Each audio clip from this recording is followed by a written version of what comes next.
Saya Eduardus Rumbut, SPD, mahasiswa pendidikan profesi guru dalam jabatan Angkatan Kedua Kementerian Pendidikan pada Universitas Nusa Cendana Kupang, melaksanakan praktik pembelajaran di SMP Negeri Sata Plento, Kabupaten Manggarai Timur.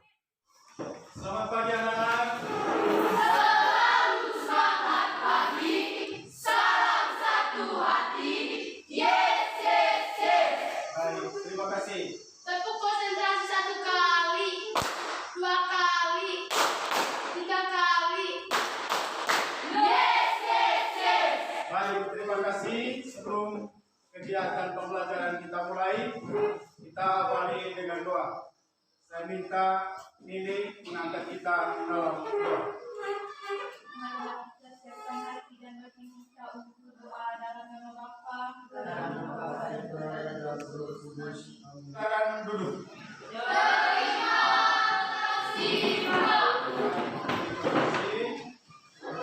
Kita absen dulu. Baik, kita absen. Yonalia Hasan, Hari Pak, Veronica Dewi Cantika, hari Pak, Maria F. Iwanita, hari Pak, Paulinus Revando, hari Pak, Ardianus Gunadi. Bagaimana hadir semua? hari semua. Baik, terima kasih. Puji Tuhan. Baik adik, kompetensi awal pembelajaran kita adalah memahami tentang permintaan, penawaran, pasar, dan harga. Profil pelajar Pancasila yang kita terapkan dalam pembelajaran kita hari ini adalah: yang pertama, mandiri, gotong royong, kreatif, bernalar kritis. Sarana atau media yang kita gunakan nanti adalah, sama-sama kita lihat, ada laptop, ada VCD, ada salon kecil, ada HP, dan papan tulis. Demikian juga media-media lain yang membantu kita dalam proses pembelajaran kita. Metode yang kita gunakan adalah metode diskusi, tanya jawab, metode demonstrasi. Dan pembelajaran yang kita terapkan pada kegiatan pembelajaran kita adalah PBL, Problem Based Learning. Itu adalah kegiatan awal pada pembelajaran kita hari ini. Kita masuk pada kegiatan inti pembelajaran. Tujuan pembelajaran yang hendak kita capai adalah mendeskripsikan pengertian pasar. Yang kedua, menjelaskan fungsi pasar. Yang ketiga, mengidentifikasi jenis-jenis pasar. Apa yang adik ketahui tentang pasar tradisional? Ada yang bisa? Silakan. Pasar tradisional adalah bertemunya penjual dan pembeli sampai terjadi transaksi jual beli. Ya, bertemunya penjual dan pembeli sampai terjadinya transaksi jual beli barang atau jasa. Baik. Pertanyaan kedua, apa yang Anda ketahui tentang pasar modern? Silakan. Pasar modern adalah bertemunya kekuatan penjual dan kekuatan pembeli sehingga menimbulkan transaksi jual beli. Bertemunya penjual dan pembeli tidak secara tatap muka atau melalui internet, sosmed, dan HP. Baik, terima kasih. Tepuk tangan. Baik, terima kasih. Semakin banyak anak-anak membaca, semakin banyak hal-hal yang diketahui. Setiap orang menjadi guru, setiap rumah menjadi sekolah. Bukan guru saja yang mengajar adik-adik, tetapi adik-adik juga bisa mengajar satu dengan yang lain. Orang tua juga bisa mengajar adik-adik. Teman atau sahabat juga bisa menjadi guru. Kita belajar bukan saja di lingkungan sekolah, tetapi di rumah juga merupakan tempat kita untuk belajar. Baik, kita nonton dulu video pembelajaran kita pada hari ini.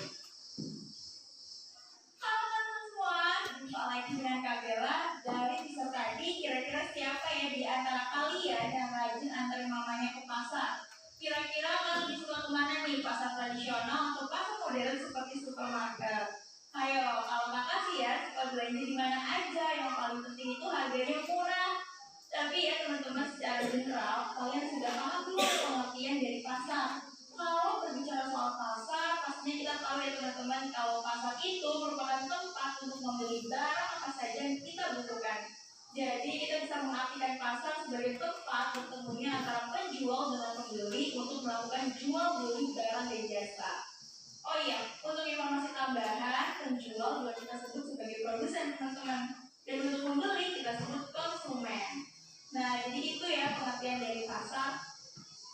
Tapi tunggu dulu teman-teman, karena sekarang zaman udah berkembang sangat amat luar biasa, di mana teknologi benar-benar canggih banget kayak sekarang. Kita bisa beli apa aja hanya melalui smartphone kita aja ya, tinggal klik terus barang akan sampai di depan kita. Dari penjelasan itu, maka pengertian pasar udah nggak sebatas suatu tempat bertemunya antara penjual dan pembeli aja secara langsung ya, seperti pasar tradisional atau supermarket. Tapi saat ini pasar menjadi tempat bertemunya antara penjual dan pembeli secara langsung maupun tidak langsung untuk melakukan kegiatan jual beli barang dan jasa. Tentunya kalau pasar yang penjual dan pembeli bertemu secara langsung seperti pasar tradisional atau pasar modern, komunikasi bisa dilakukan secara langsung untuk mengetahui penjelasan lengkap tentang produknya. Namun kalau pasar yang penjual dan pembelinya tidak bertemu langsung seperti online shop ya, penjual dan pembeli ini bisa berkomunikasi melalui chat di media sosial teman-teman, seperti yang sudah kalian lakuin kan kalau sedang berbelanja online. Wah, kayaknya teman-teman semua udah paham banget ya pengertian dari pasar ini. Tapi biar makin jelas, kakak akan sebutkan juga deh syarat-syarat terjadinya pasar. Apa aja ya? Ada yang bisa tebak nggak teman-teman? Yaitu ada penjual, ada pembeli, tersedianya barang yang diperjualbelikan, dan terjadinya kesepakatan harga antara penjual dan pembeli. Nah, biasanya kesepakatan harga ini terjadi melalui proses tawar-menawar terlebih dahulu teman-teman. Dan ketika penjual dan pembeli setuju dengan harga yang sudah ditawar tersebut, maka terjadilah kesepakatan bagi pembeli untuk membayarnya. Dan biasanya ini hanya terjadi di pasar tradisional aja nih teman-teman. Gimana teman-teman? Sudah benar-benar paham kan pengertian dari pasar, yaitu tempat bertemunya penjual dan pembeli secara langsung ataupun tidak langsung untuk melakukan kegiatan jual beli barang dan jasa. Selain itu juga, ya benar ya, pasar juga memiliki peran di teman-teman. Wah, apa aja ya peran pasar? Coba yuk, cek video selanjutnya. Dadah.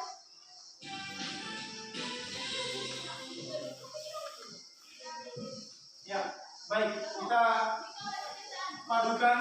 Silakan adik maju untuk simulasi. Ya, kita padukan nanti antara video pembelajaran dengan simulasi yang dilakukan. Kemudian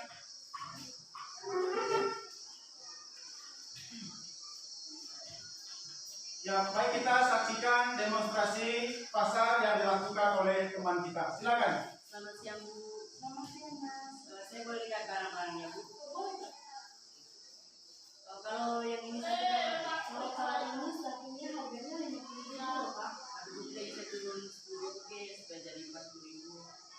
Cuma terlalu mahal, Pak. Bisa. Kalau 45.000 bisa. Boleh ya? Kalau itu saya bisa tidak ya? Boleh, Pak.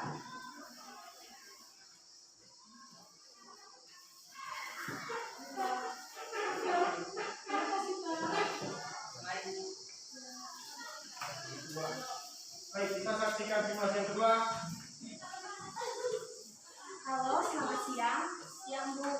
Apa ada yang bisa saya bantu? Jadi begini, Bu. Kemarin kan saya ada pesan barang di media online. Apakah barangnya sudah dikirim atau belum, Bu? Oh, tentu sudah, Pak. Kemarin kami sudah kirim barang pesanan Bapak lewat kurir. Mohon untuk Bapak menunggu sekitar 1 atau 2 hari lagi supaya barangnya sampai. Terima kasih atas informasinya, Bu. Nanti kalau barangnya sudah sampai rumah saya akan kabarkan kembali. Oh iya, Pak. Terima kasih, Pak. Ya, Bu. Selamat pagi. Baik, terima kasih atas demonstrasinya. Saya persilakan untuk kembali ke tempat duduk. Ya, silakan duduk. Baik tadi, setelah kita menonton video pembelajaran tadi tentang pasar dengan simulasi yang diperagakan oleh kedua teman tadi, saya persilakan adik-adik untuk berdiskusi terkait dengan video dan simulasi tadi. Setelah itu nanti hasil diskusi berikan pertanyaannya kepada kelompok lain. Silakan berdiskusi dulu terkait dengan video pembelajaran dengan simulasi tadi. Saya persilakan. Silakan kelompok 1, 2, ya. Walid. Jelaskan apa yang dimaksudkan dengan pasar. Nah, Riani. Pasar adalah sarana bertemunya antara penjual dan pembeli, baik secara langsung maupun tidak langsung, untuk melakukan jual beli barang dan jasa. Ya, pasar adalah tempat bertemunya para penjual dan pembeli, baik secara langsung maupun tidak langsung, menggunakan media seperti HP, internet, fax email, ya, untuk mendapatkan barang atau jasa. Baik, tepuk tangan. Ada lagi yang mau bertanya? Silakan. Sebut dan jelaskan jenis pasar berdasarkan A.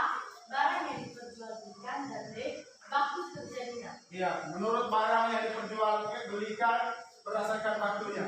Silakan Yolanda. Pasar berdasarkan barang yang diperjualbelikan dibedakan menjadi dua, yaitu pasar barang konsumsi dan pasar barang produksi. Pasar barang konsumsi adalah jenis pasar yang memperjualbelikan barang-barang kebutuhan sehari-hari yang dapat digunakan untuk konsumsi.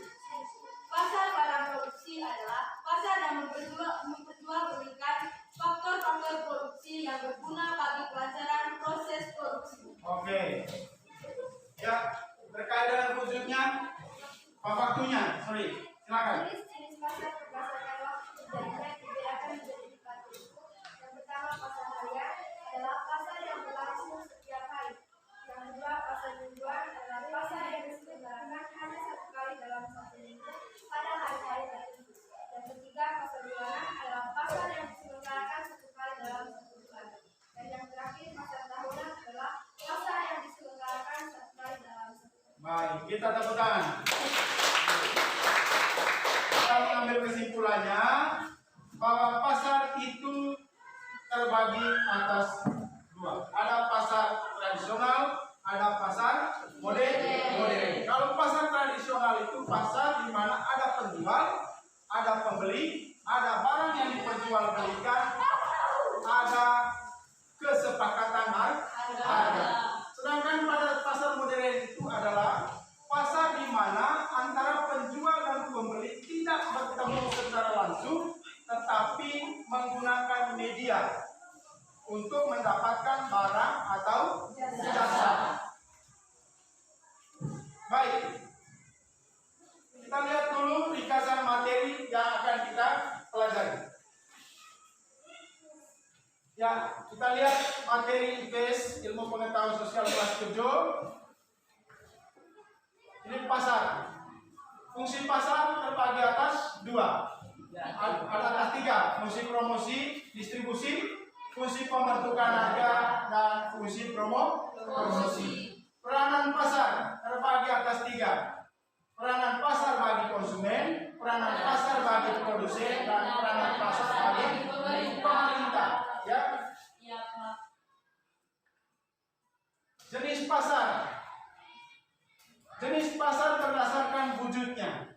Yang pertama pasar konkret atau disebut juga dengan pasar nyata. Yang kedua pasar abstrak atau pasar tidak nyata.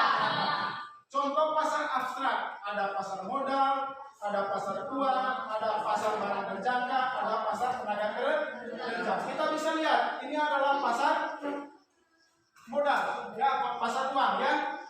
Yang kita lihat di fotonya ini di slide, ya, di mana mereka menggunakan media, yaitu komputer, ya. Terus pasar tenaga kerja. Kalau pasar tenaga kerja itu pasar yang mempertemukan para pencari kerja dengan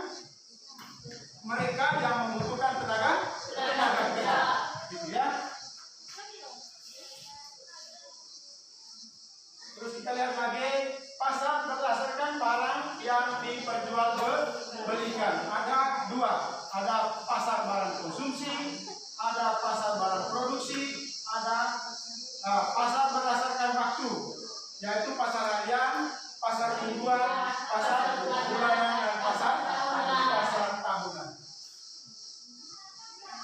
Ya, baik, itu adalah ringkasan materi yang akan kita pelajari pada hari ini.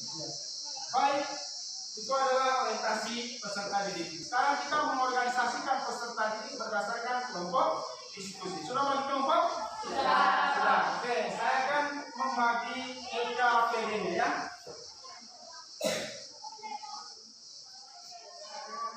Ini LKPD-nya. Oke.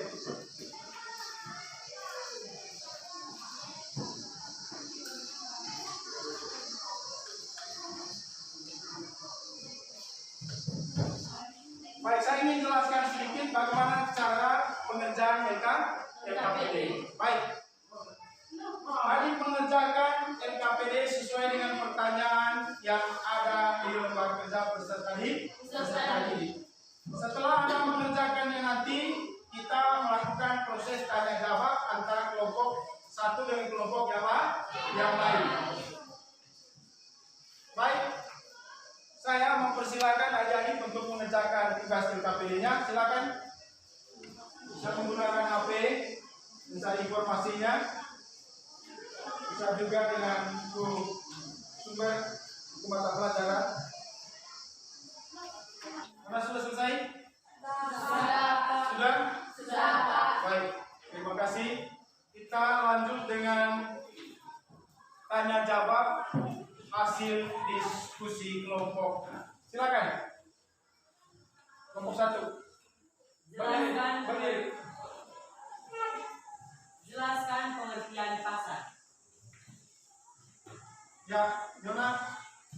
Pasar adalah sarana bertemunya antara penjual dan pembeli, baik secara langsung maupun tidak langsung, untuk melakukan jual beli. Baik, kita mengambil kesimpulan dari hasil diskusi dari adik-adik sekalian. Pasar adalah tempat bertemunya para penjual dan pembeli, baik secara langsung maupun tidak langsung. Baik, kita lanjut pada presentasi dari hasil diskusi dari adik-adik. Saya persilakan kepada kelompok satu untuk melakukan presentasi. Terima kasih atas waktu dan kesempatannya yang telah diberikan kepada kita. Kami berdiri di sini untuk mempresentasikan hasil diskusi dari kelompok kami terkait dengan pasar. Oke, untuk mempersingkat waktu, saya persilakan kepada teman Lisa untuk langsung membacakan hasil diskusinya. Promosi yang artinya memperkenalkan, mempromosi hasil produksi kepada masyarakat atau kepada konsumen. Hasil mereka, mungkin ada pertanyaan dari kelompok lain, saya persilakan. Ya, silakan. Sebutkan pasar berdasarkan tujuan. Sebutkan pasar berdasarkan wujudnya. Silakan. Pasar berdasarkan wujudnya. Yang pertama adalah pasar konkret, yang artinya pasar yang unsur-unsurnya seperti penjual, pembeli, dan barang yang diperjualbelikan. Yang kedua, pasar abstrak, yang artinya pasar yang di antara penjual dan pembelinya tidak dapat bertemu secara langsung, tetapi barang yang diperjualbelikan sudah diketahui betul oleh pembeli. Oke, kita tepuk tangan. Saya persilakan untuk kembali ke tempat duduknya. Silakan. Baik adik-adik sekalian, ya, dari kegiatan pembelajaran kita mungkin ada hal-hal yang belum dipahami atau belum diketahui. Saya persilakan adik-adik untuk bertanya. Silakan. Sebutkan contoh dari pasar harian. Contoh dari pasar harian, ya. Pasar harian adalah pasar yang menjual kebutuhan sehari-hari, seperti buah-buahan, sayur-sayuran, ya, beras, dan banyak lagi kebutuhan-kebutuhan lain yang dapat kita dapatkan di pasar. Baik, ada lagi yang mau bertanya? Silakan. Apa ciri-ciri dari pasar konkret atau pembeli? Ya, ciri-ciri dari pasar konkret atau pasar nyata atau pasar tradisional. Yang pertama ada penjual dan ada pembeli. Yang kedua ada barang yang diperjualbelikan yang ada di pasar. Yang ketiga ada media yang dapat digunakan. Baik, saya kira seperti itu aja. Ada lagi yang mau bertanya? Silakan. Tidak ada? Ya, baik. Kalau begitu saya ingin bertanya kepada adik-adik, ya. Apa pengertian dari pasar? Silakan Cika. Pasar adalah sarana bertemunya antara penjual dan pembeli, baik secara langsung maupun tidak langsung, untuk melakukan transaksi jual beli. Baik, terima kasih. Kita tepuk tangan dulu. Baik adik-adik, saya mengambil kesimpulannya. Ya, pengertian pasar adalah tempat bertemunya para penjual dan para pembeli. Terus yang kedua, fungsi pasar terbagi atas 3. Ya, yang pertama fungsi distribusi, fungsi pengelolaan dan fungsi promosi. Dan yang ketiga, jenis-jenis pasar.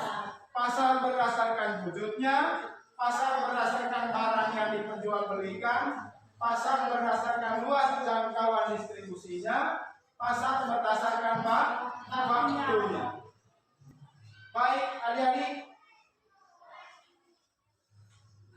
itulah kegiatan pembelajaran yang kita sudah lakukan pada hari ini. Materi pembelajaran kita minggu depan berbicara tentang harga. Ya. Baik, sebelum kegiatan pelajar kita selesai, marilah kita menutup dengan berdoa.